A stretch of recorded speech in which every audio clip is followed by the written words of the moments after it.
In regards to my mother, there was a lady and her husband, as told me by my Aunt Margaret, on the East Coast, and they were killed in a car accident, the husband and wife. The daughter and the son came to live with the deceased woman's sister, whose name was Ganny Whitney.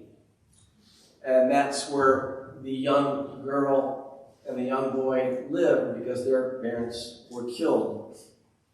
Well, in 1919, that 14-year-old girl was abused by her stepfather. And my mother was born as a result in 1920. This little girl had lost both her parents. She moves in with her aunt and uncle, and she's abused.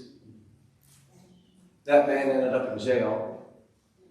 I'm thankful that at age 14, my mother was allowed to be born.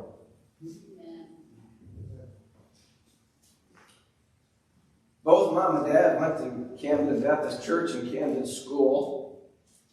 Graduated in 1937 and raised 4 children. My 2 sisters are here today. My brother lives a long ways away.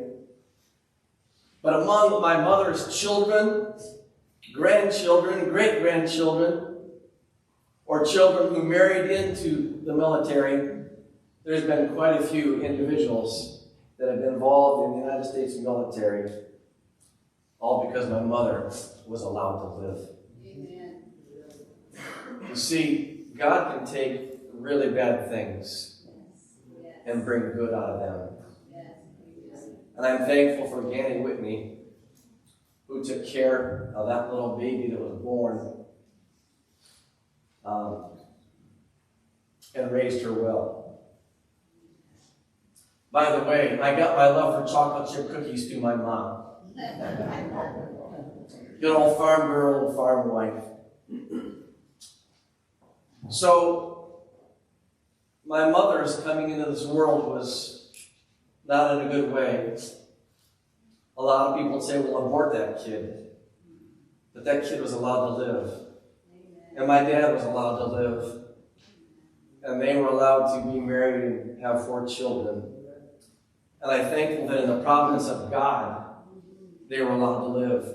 You and I will never understand the sovereignty of God this side of heaven, why some people live longer than others, but it is according to his infinitely wise plan, and we must trust him.